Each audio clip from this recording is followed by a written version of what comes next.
If people are going to use their dreams, there has to be a reason to make a study of dreams. I mean, people say, well, why should I bother? And why should they bother is because dreams can be used to problem solve our daily life.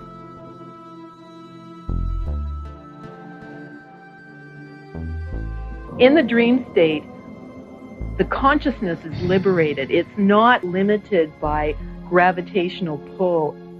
And the imagination is also part of this consciousness. And when we use our imagination, we can be anywhere. We can do anything.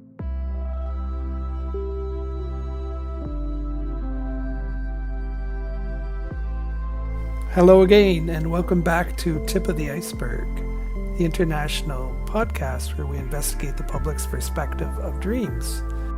That opening is Barbara Allport, who I met years and years ago in 1993. And I interviewed her for the documentary. Those are clips from the film Donuts, People in Their Dreams, where she gave some wonderful insights on how to take advantage of your dreams. And I am going anywhere and doing anything today. I'm going to visit Barb in the Bancroft area, northeast of Toronto. The title of this interview is The Art of Dreaming and How Consciousness Plays a Part in That. Enjoy.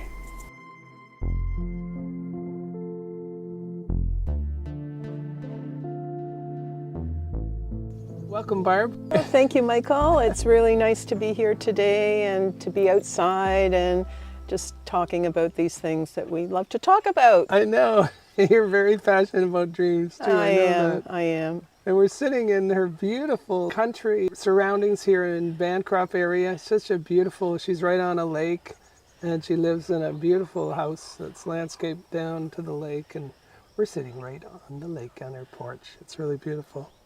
And Barb has given me a lovely synopsis of her bio. She says, my life has had many cycles of work over the years. I worked as a Diagnostic Medical Imaging Technologist for almost 20 years, but one day I realized I need to change my life. So I studied Shiatsu Therapy for 2 years and traditional Chinese medicine for 4 years and set up a private practice for 10 years. Then the need for change came again, and I left the city to live in rural Eastern Ontario, here in Bancroft. I returned to my art practice as a painter, became a certified yoga teacher, and have enjoyed my quiet rural life now for many years. As I live south of Algonquin Park, the landscapes move me to paint the wonderful forests and lakes of this area. Yeah, I know, I've seen it. Your work's incredible. For many decades, I have had a spiritual practice, and an important part of that practice is the study of my dreams. They engage me in powerful experiences in the unseen worlds and give me inner guidance to help me make better decisions in my daily life. That's beautiful. Thank you, Michael. Yeah, so sweet. It's really nice to be here today and sort of talk about these things that I think we both feel passionate and interested in. Yeah. Barb was so nice to lodge me overnight because it's a little drive out of town for where I live in Toronto. And I woke up and I said, did you have any interesting dreams today? And she said, nothing that really stood out. And I said, I had a pretty interesting one where I had the dream of unpreparedness, the classic dream of unpreparedness. But in this dream, I was sitting down. I was in this group and I was going to be directing this series, a television show or something. And the producers were around and I was, in dreams, you sometimes find yourself in a place and you go, oh, that's what I'm doing here, right? Okay. It's like, and so I said to one of the producers, I said, so do you like to see boards and sort of a shot list from directors? And I was directing this episode the next day, and the guy looked at me and nodded, yeah, that's a good idea. And then I went away from there, walking away, going, thinking, I'm going to be up all night preparing here. What was I thinking? And so I woke up with this dream of unpreparedness. And then of course, I had forgotten to ask Barb to write a bio for herself. So I texted her this morning. Anyway, I am prepared, but I always love to see what happens in the moment. So I like that. You know, I thought that this was a really interesting dream that you shared this morning. Yeah. Because it's such a quintessential experience of entering a new cycle where we have to learn some new things. We have to make decisions about our life. And I think that at the first off about dreams, they're always telling us something about ourselves. Yeah, exactly. Always. I totally believe that. That's the first place I always go to when I experience a dream and I want to interpret it. What is this telling me about my life right now? Yeah. And so exactly. a dream like that is, I think, it's important because it's telling you that you're entering a new cycle of where you have to prepare something new and make some new decisions about your life. Totally. Yeah, I think it's a great dream. You know, it kind of felt, maybe you felt a little uneasy in the dream, but it's giving you an important message about, how to go about your life. Yeah. On the outside here. Yeah, the last time it happened, I was preparing for a talk that the first time I'd given a pretty serious public talk, and I had this dream, and I woke up thinking, wow, what happened there? I thought I was prepared. This isn't fair. And I went in and did the talk, and I was pretty self-conscious, but it went all right. And then after I sat down and I did a little meditation, contemplation, asking Spirit, what was that all about? And what came back to me was you didn't ask, you didn't include, you didn't open yourself to Spirit to help you in the moment. For inner guidance. Yeah, like for inner guidance. guidance. Yeah, which was such a cool thing, because I do really love that when that comes through out of the blue. You get insights about little things. Absolutely. And, yeah. And I think that inner guidance, it comes to every single person. Mm-hmm. But not everyone is recognizing that is their own consciousness connecting to the larger spirit of consciousness that's out there that we I would say, we download into our being. Yeah, exactly. And that inner guidance can come like as a little sort of a nudge, know, and sometimes we ignore it, sometimes we follow through, or it can actually come as an inner voice. Yeah. And we could have like some directive that we're being told to do. And I think the important thing about those inner nudges and that little inner guidance is to follow through with it. Yeah, I know. And sometimes our brain says, no, you don't have to worry about that. Or you go, what? I'm not doing that. That's insane. Why would I do that? Exactly. and then I got the nudge. It's so subtle and simple, but I got the nudge. Oh, bring a towel, and I often go to people's places and they have to change the bedding, and I thought, I'll bring a towel. And you said, oh, I'm so glad you brought a towel. Yeah, because I was connecting with you inside myself, saying, Michael, I think you should bring a towel, but I never actually called you. That's hilarious. But you kind of picked up on that. Yeah, and I think that's the importance of consciousness, because consciousness is not located in form. It is formless, and our consciousness has the ability to connect in all ways, in all times, beyond time and space. Yeah, beyond time and space. Beyond time and space. Beautiful.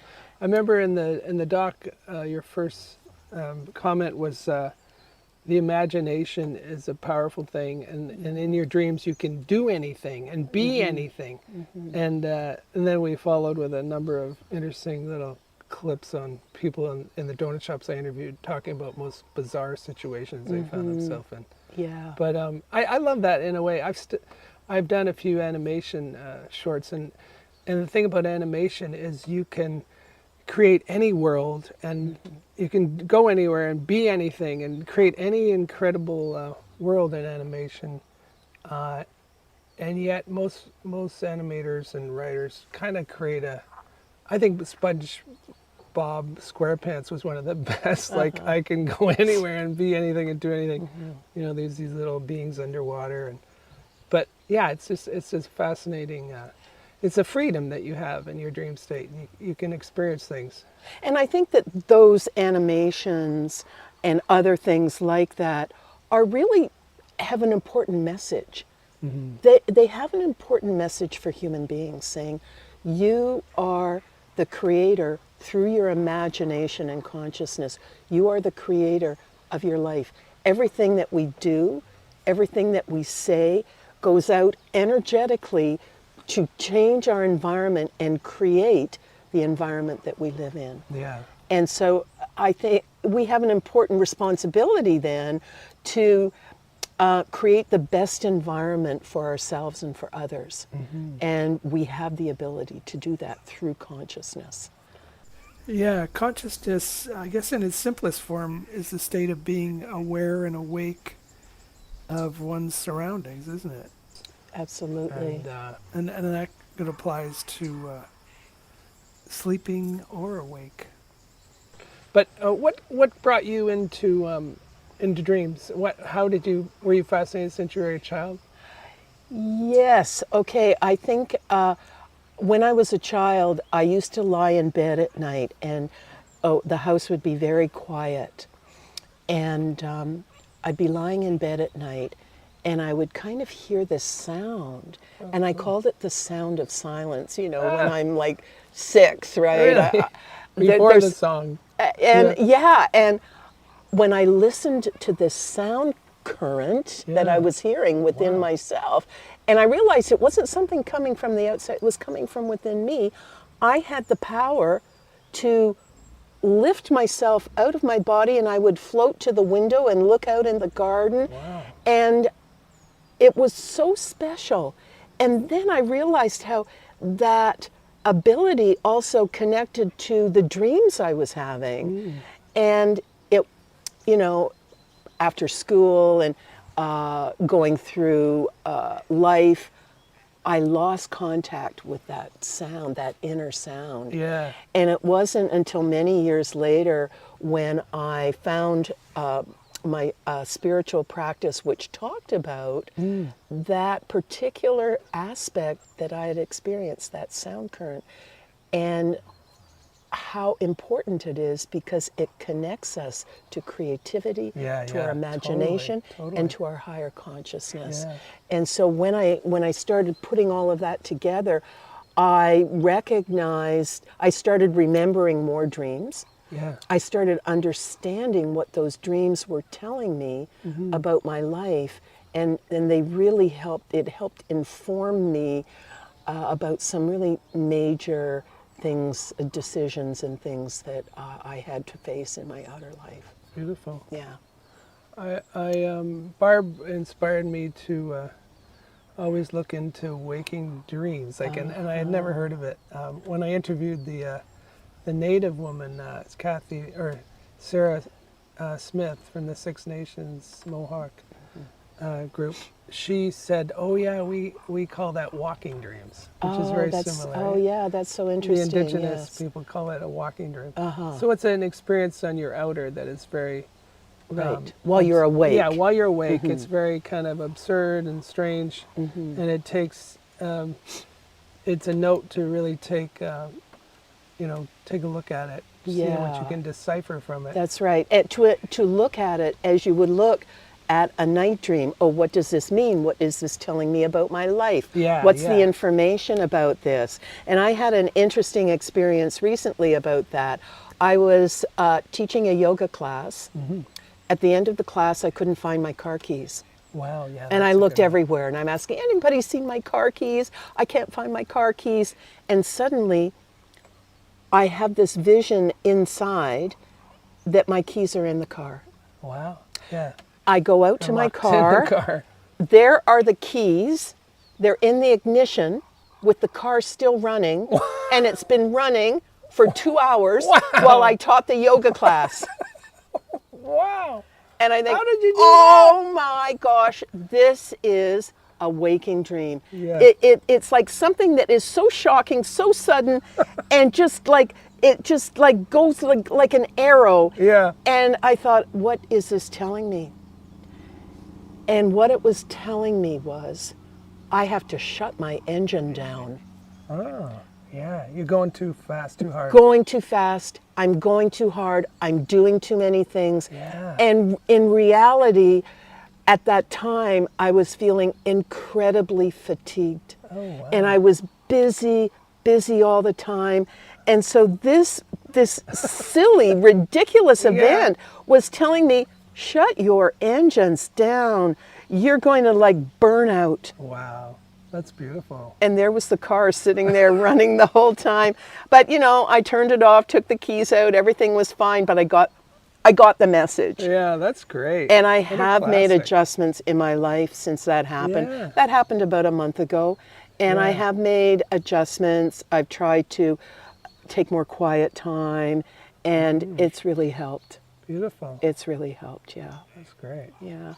And other waking dreams too, you know, they can happen. It happened just as I was walking down here to sit down with you. You told me. I'm thinking, you know, Crazy. this today is kind of important. This conversation we're having today, Yeah.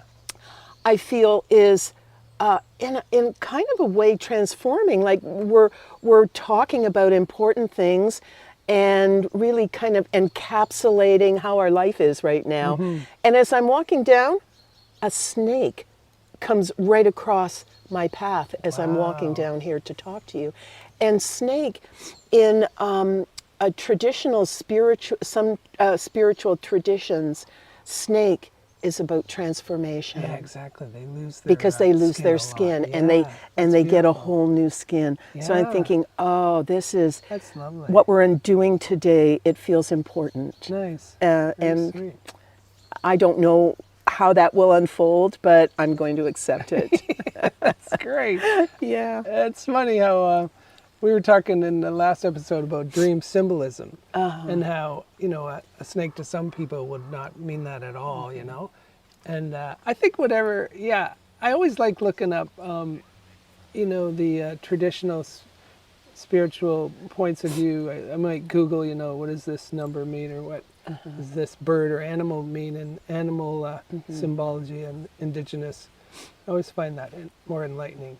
But it's interesting what everyone has their own dream symbology. Yeah. And you should make a map of that, like write down experiences you've had in your life, because they will come back into your dreams, and they are your own dream symbology. Yeah, I think everyone has, you know, different things that they have focused on in their life that have become important sort of keystones in their life. Yeah. And those will show up in their dream state and give an indication about what the dream is meaning for them. For instance, I love purses, and I'm kind of a purse collector. I hate to admit it, and often, for decades, I have had this recurring dream that I lose my purse. Oh, wow. And it's so potent in the dream because my purse contains everything. Yeah. It has all my ID. Yeah. It has all my money. Yeah. It has my glasses Wow. in order to see. It's your identity. It has my all my identity of how I identify in the world, and I lose it. Wow. So every time now, at first it bothered me in the dream state, and I'm thinking, oh my gosh, I have to call the police and get my purse this back. Is such a hassle. But then I'm realizing that the lost purse is bringing me to a place in my life where I have to create a new identity for myself out in my life. Yeah. So it might be a change of job.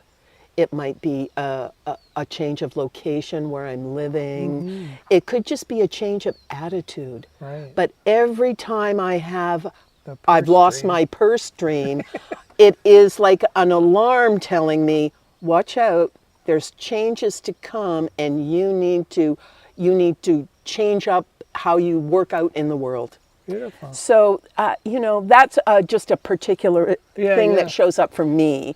But other people will have something else that, that is important to them that shows up. Yeah, when I lose certain things, I often think, well, they need it, or if it's taken from me or stolen, I think, well, maybe those people need it more than I do. But when I lose things like my phone, I think, oh, that's my ability to communicate, to connect with people, and I better take a look at that. Am I losing my ability to clearly communicate? Or do you need a new way of communicating? Yeah, a new way of a new communicating. tool, If you're a new too attached to it, for one thing. Yeah, you could be. That's another sign you're too attached to it. Yeah. Let it go. And then sunglasses for me are, I'm losing my ability to see clearly, to see coolly the situation in my life. Oh, yeah. I lost the ability to keep my cool, perhaps, Yeah. and take the edge off the glare of life. Yeah. I think that interpreting these things is important because these little messages from our higher consciousness are coming through all the time. Yeah, they are. And they really can help us to understand and walk through our events of life in a more, in a way that we have a better understanding. Just going back to the waking dreams and my own need to quiet my life down and find out, where my fatigue is really coming from. I had, this was a couple of weeks ago, suddenly in my back room, in my home, along one wall, the power went out. Only on that one wall. Interesting. And on the other side of that wall is a deck outside. And I can't figure out why the power's gone out, only on that one wall. But I go in my spiritual practice, I go into a contemplation. And in that contemplation, I'm shown outside. It's like I'm standing outside the room on the deck, and there is an electrical outlet on the outside of the room. And I'm told that electrical outlet on the outside is causing the problem on the inside. Wow, that's and amazing. I think, so I come out of my contemplation, I think, how is that possible? They're not even on the same circuit, actually. Beautiful. And I'm told again on the inner, that is your problem. Wow. So I go outside and I take that electrical outlet apart. I disconnect it. I take the box out. I tap the wires. I go back inside. I turn the lights on.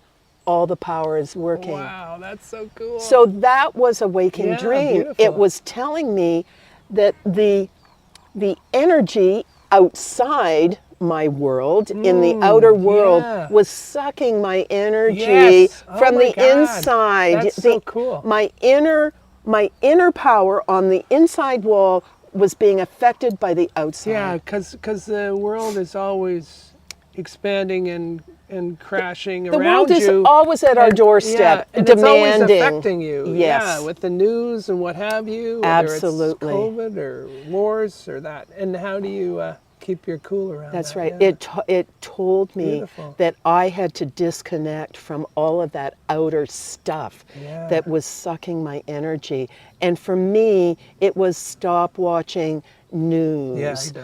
Stop doing too much. Stop engaging with the things out there in the world that are not supporting, that don't feel supportive for me. Right. So these things can just suddenly come into our life, and they're helping us. Yeah. How do you connect with that energy or their spirit, you might call the universe? Is there exercise you do, or I do. Yeah. So every contemplation or meditation? yes. So I like to do have a quiet time every morning. So I have a place that I kind of sit in every morning for maybe a half an hour or so. I usually write my dreams if I have any to write, or I just journal, my feelings for the day. Then I go into contemplation, And what I try to do is sometimes I will do a chant of sacred sound, and then I go into silence. What I like to do is I like to try and connect with that inner sound current, which I can hear more clearly when I'm in my silent contemplation. Nice. And so I just allow myself just to be in that space and just not shape it in any way, just to be. And I find that I can, out of that space of silence and that sound current, I can actually have some very powerful experiences. Nice. And I can sometimes hear that inner guidance from that place. Yeah. Is there a particular mantra you use? Or? I do. So there's many sacred sounds that have been used down through times, and many religions have used sound. Even like choir singing is still kind of part of that use of the sound current to bring people to a higher place. One of the sounds that I use routinely has been taught for thousands of years in different forms or other, and the word is hue, H-U. Right. And that sound, when we just silently or outwardly sing that sound of hue, it has the ability to align our consciousness with a greater aspect of the spiritual consciousness out there. Some people might call it cosmic consciousness, but it's even larger than that. But it's really kind of like tuning in, isn't it? It like is. It is a tuning in. It's a tuning. It's like a tuning fork. Yeah, you're is what it is. Yeah. It's tuning the human biology, the brain, and all of our biological container to that frequency. Yeah, and I mean, any individual can use any word in a way. The word is and the breath is the first thing we experience in the physical world, but even to use any different word, a spiritual word, you could use your religious name of your religious Jesus, or you could use whatever. That. Yes, and yes. What it does is it can change the chemistry of the body. I understand. It as long as you're fully relaxing and letting go of the mind. It's not easy to let go of the mind, obviously. You need to let it ramble on and do its thing, but just don't hold on to any of it. Just let it kind of flow by like a river. And I enjoy doing it. And Om is another word. Om, Shanti is also another sacred sound. There are many sacred sounds, but I like the word soul, S-O-U-L. To actually, I love using it when I'm trying to understand a conflict with an individual. Okay. And it helps me release the idea that we're all just these beings trying to figure our own crap out. Yeah. and it kind of brings you above the situation. Yeah. Well, I've never used that, but I'll try that. Yeah. Next time. I think there's one more little waking dream that I wanted to share. Oh, yeah. And about my rear view mirror of my car. Yeah, I mentioned that in my last podcast. So, we were gonna be talking. I lived in this house in Toronto that had a very narrow driveway, from the 1920s. Yeah. But I could just squeeze my car. When I backed down, it just fit between the two houses going back down the driveway. I was a pretty good driver. One day I'm backing the car down, I hear this. And I look out, and there's my rear view mirror, like in pieces. Your sidecar mirror. Yeah, outside, the rear view mirror on the outside of the driver's side, it's hit the brick wall and it has smashed into a million pieces. Now I have to go back to say that at that time, my life was really challenging, and I had some things happen which really made me really sad and anxious. And I kept thinking back to all those things that time and the things, how they were coming up now, and just, they were so affecting my life. Yeah, yeah. And this moment when the rear view mirror just collapsed and into pieces, I said to myself, oh, I won't be able to look behind me anymore. The mirror's on the ground.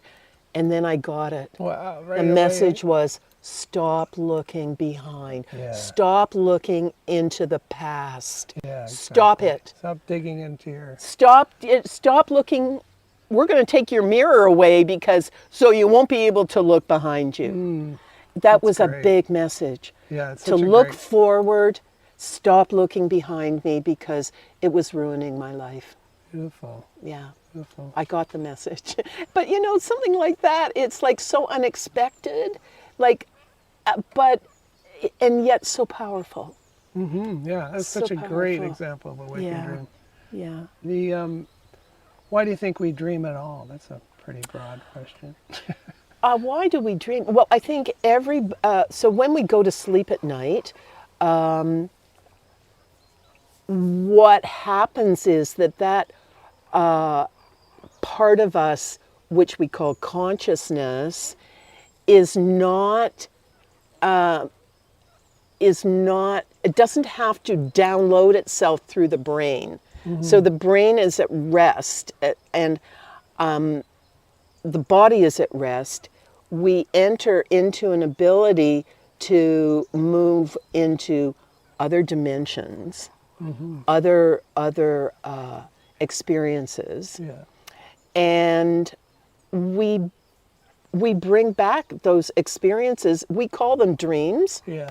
But they are but experiences. they are experiences from another dimensional, another time, another dimension. And that dimension exists, the other dimensions exist.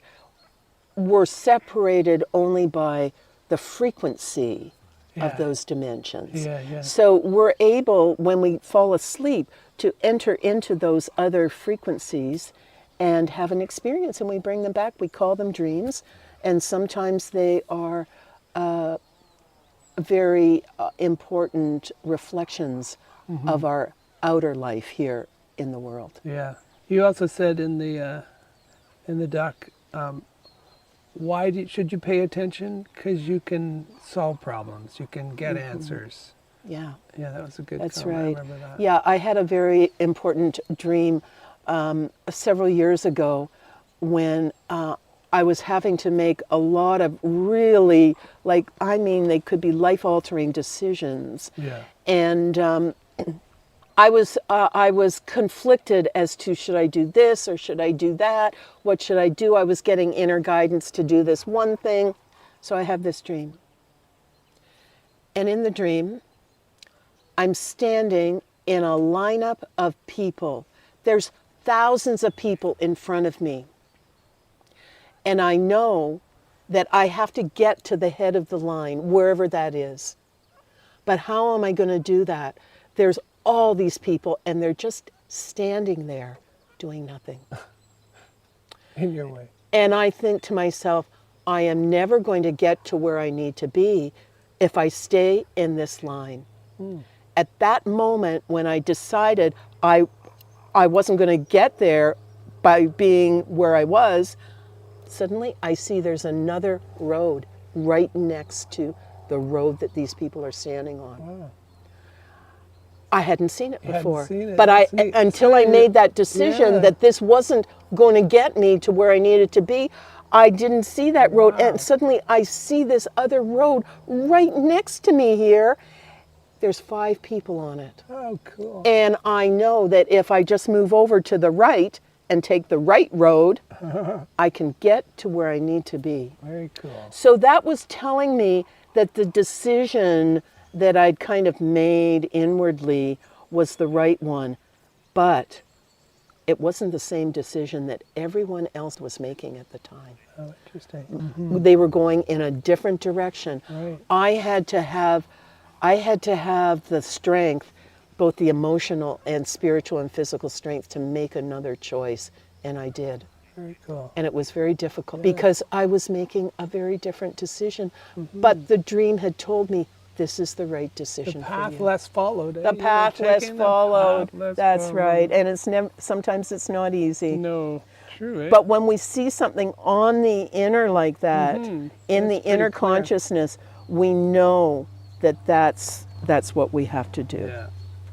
Was your folks into dreams? Your mom or dad? Or? No, not at all. No. No, I took another path entirely from my But family like you life. said, when you were little, you had those experiences Yeah. which showed you there's another dimension other than the physical. I'm out, and I think that's what's amazing about little children. They have such a freedom, and they'll go and come and go at will. Yeah. And that's what the lady Sarah Smith said. She said, encourage the children to share their dreams. Yes. And we'll have a better life through the art of dreaming. She used that term. Wasn't that Yeah, the beautiful? art of dreaming. And Yeah, it is. She was a real. Yeah. She was really into speaking about dreams. She was. Yeah. Dreams But, are part of yeah. our beingness. Mm-hmm. They're Yeah. not some weird thing that's applied to us. It's our experience of the all of life. Yeah, and it's an amazing way to touch the spiritual life through your dreams. It really Yes. is a connection to the other worlds. Yes, definitely. Definitely. So Barbara, I want to ask you about if you've had, I ask a lot of people this question, have you had any dreams of your deceased loved ones or people, friends or loved ones who passed away? I have.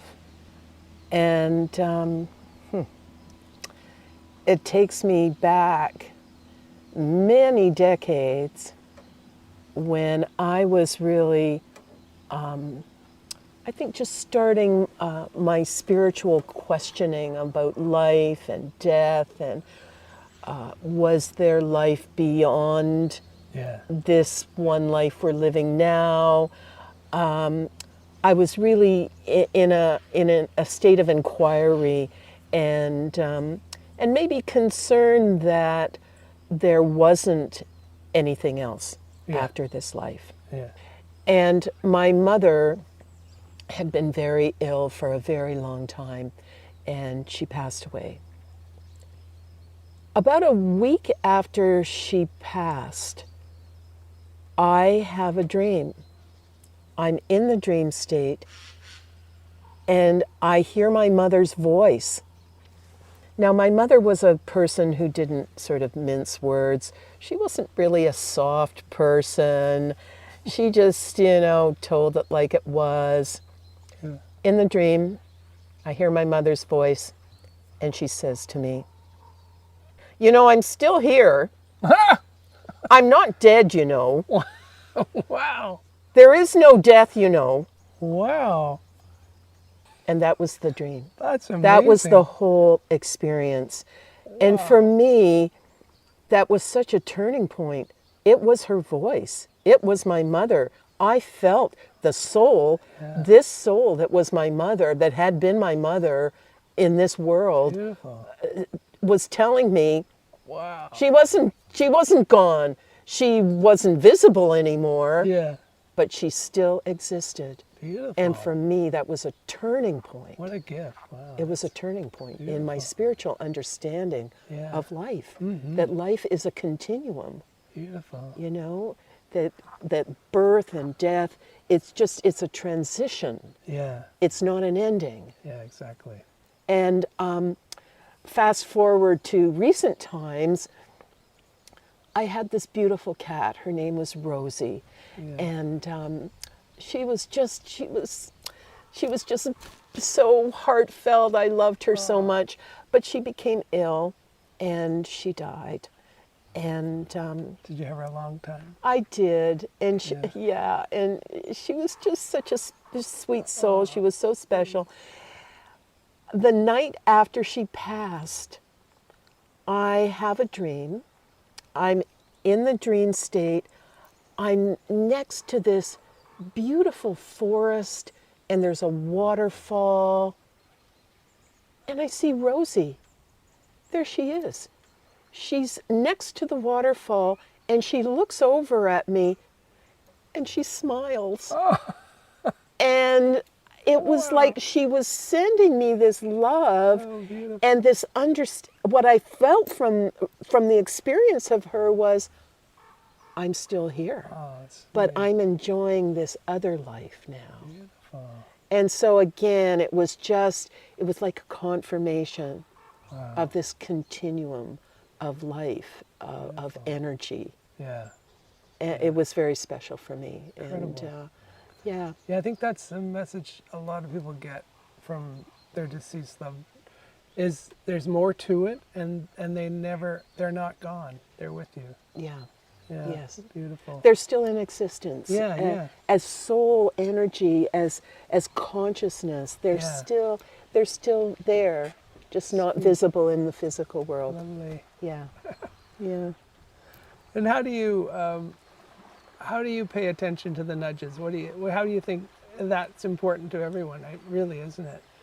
I think that Could be something as basic as, it could be. So, many times people will get an inner nudge to go down a certain street, or let's say not take that highway. And I had that recently, not to take a particular highway, and I found out later there was a big accident on that highway. Wow. And at that location it was closed. Wow. So, I think that when we become more aware and active with these inner nudges, we can get a lot of help in making decisions. Exactly.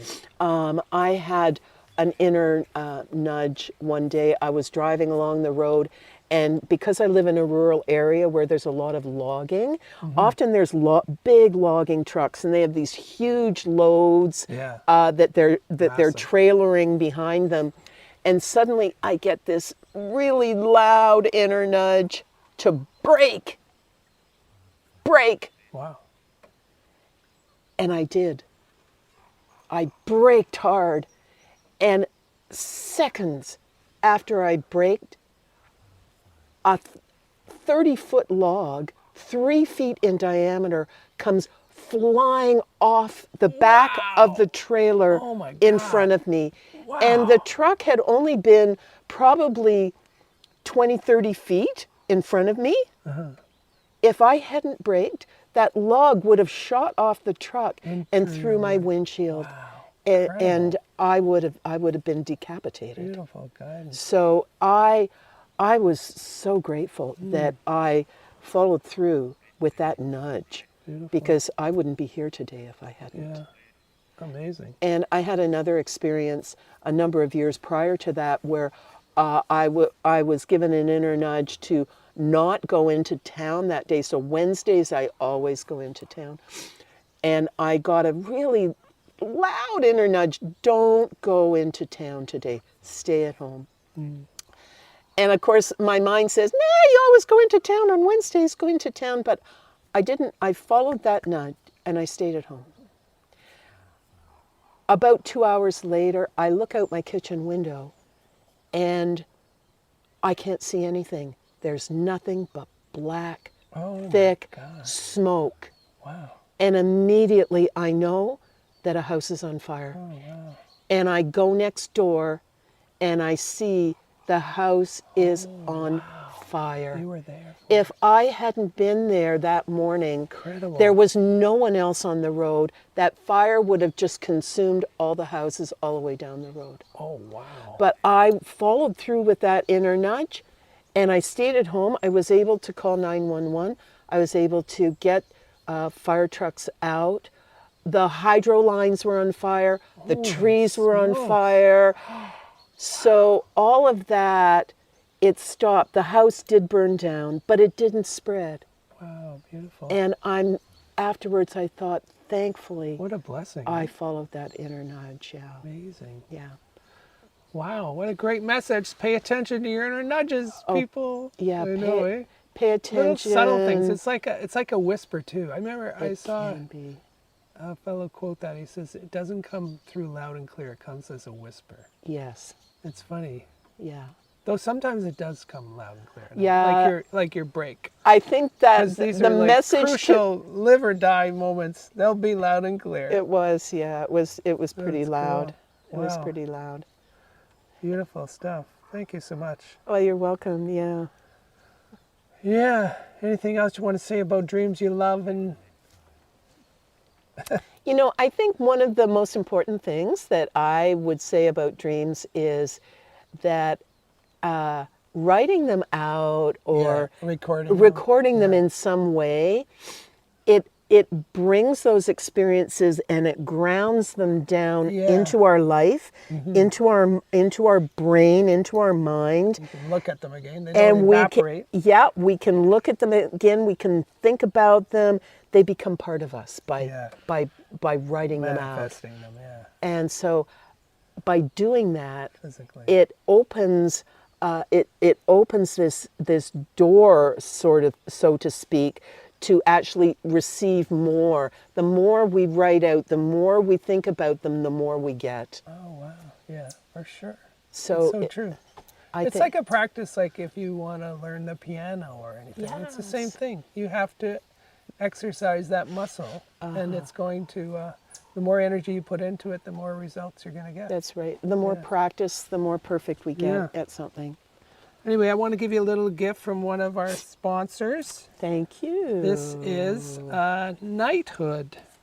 Oh, thank you so much. Chris Parson created this really cool knighthood that's put together with, I think it's bamboo cotton, but it's a beautiful little, you can wear it when your house is cool. Oh, yes, my place is always cool. I know this. Oh my gosh, this is so nice. Isn't that Thank sweet? you, Michael. It's adjustable. Oh my gosh. And it attaches to your head so you can black it out for melatonin. You want to Oh, sleep through the morning. isn't that nice? Yeah, it's really cool. Thank you. That's really, you're welcome. That's really nice. I mean, it's so unique. I appreciate Elegant that. sleep mask, adjustable, made in Canada. Knighthood, spelled N-I-T-E. hood. Yes.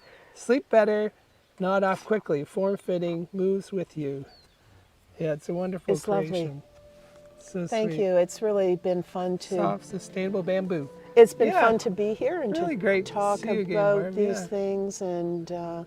31 years ago, I interviewed Barb for Donuts, People in Their Dreams. Oh, we were just kids. I know, we were young. Yeah, it's nice to sort of, it feels like we're starting another new cycle. Yeah, true, eh? Uh-huh. Exactly. Yeah. Thanks so much, dear. We'll Thank see you, you soon. Michael. Okay. Bye. All the best. Bye.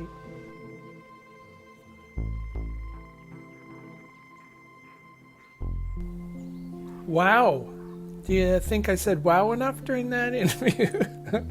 Wow, that was special. Thank you, Barb. That was a great conversation with Barbara Allport from the Bancroft, Ontario area. Yeah, when I first interviewed Barb in the 1993 documentary Donuts, People in Their Dreams, I had her as my New Age perspective. I had the amazing Six Nations elder from the Mohawk Indigenous group, Sarah Smith, and I had Kathy Beliski, who is a psychologist and dream analyst from Brock University. She was professor emeritus now. And the three of them were such great professional perspectives, kind of I call it, on dreams. And so it was just so great to, I actually tributed all three of them this year in my first season of Tip of the Iceberg. That was wonderful. Thank you, Barb. And a special thank you today to Charles August, whose music you've been hearing, and you're hearing right now. Beautiful composition he composed and wrote, titled Buffalo Bill.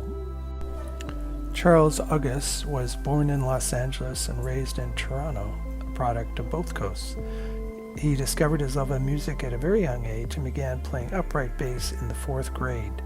Having completed his undergraduate degree in jazz performance at McGill University in 2016, He has since toured across North America as a bass player and DJ for Dwayne, opening for bands such as Set It Off and Chase Atlantic. August obtained mentorship from many noted film composers and songwriters at the prestigious Remote Control Productions in Los Angeles as a student intern. Along with being an actor, performer, and recording bass player, August primarily focuses on songwriting and music production. Charles August's music can be found on Spotify and Apple Music. Anyway, thanks for listening today, and happy conscious dreaming, and pay attention to those inner nudges, messages from our higher self. Have a great day. Bye-bye.